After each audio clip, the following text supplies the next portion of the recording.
વડોદરા શહેરના આજવા રોડ ખાતે વહેલી સવારે 4 વાગે દામાજીરાવ સોસાયટીમાં સ્લેબ ધરાશય થતા 2 લોકો ઇજાગ્રસ્ત થયા હતા. છેલ્લા કેટલાક દિવસથી ચોમાસાની ઋતુમાં શહેરમાં સ્લેબ અને દિવાલ ધરાશાયી થવાની ઘટના બનવા પામી છે. થોડા સમય પહેલા વાઘોડિયા રોડ ખાતે ગુરુકુળ નજીક ખાનગી શાળાનો સ્લેબ તૂટવાની ઘટના બની હતી. ત્યારબાદ જૂના મકાનોની દિવાલ ધરાશાયી થવાનો બનાવ બન્યો હતો. ગતરોજ બરાનપુરા વિસ્તારમાં પણ એક જર્જરિત મકાનનો એક ભાગ ધરાશાયી થયો હતો, જ્યાં વહેલી સવારે 4 કલાકની આસપાસ ઘરમાં લોકો આરામ કરતા હતા. દરમિયાન આજવા રોડ ખાતે આવેલ આયુર્વેદિક પાસેના ગોવિંદ પાર્ક 4 રસ્તા નજીકના દામાજીરાવ સોસાયટીમાં સ્લેબ ધરાશાયી થયો હતો, જેમાં ઘરના 2 લોકો જેમાં પતિ પત્નીને ઈજા થઈ હતી.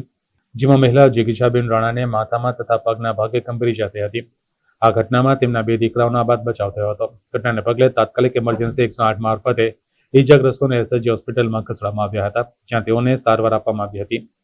ઇજાગ્રસ્ત જિગીશાબેનના જણાવ્યા અનુસાર આ ઇમારત આશરે 40 વર્ષ જૂની છે અને થોડી જર્જરિત છે. સાથે જ મકાનમાં પ્રોપર્ટી અંગે પારિવારિક ખટપટ ચાલતી હોય તેનું રિનોવેશન થયું નથી અને ગતરોજ આ બનાવ વહેલી સવારે બન્યો હતો.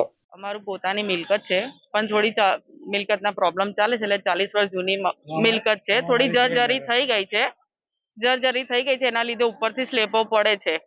આ અંગે અમે અમારા વડીલોને જાણ કરી હતી. મારા નણંદ જે ઘરનું ગઈકાલે તમે રાતે અમે સુઈ ગયા હતા ને, તો 3:45 થોડો કાંકરીનો અવાજ આવ્યો ને, તો મેં ઊભી થઈ, પણ અમારી પાસે એટલું જલ્દી ઇન્સ્ટન્ટ થયું ને કે ઉઠવાનો સમય ના મળ્યો.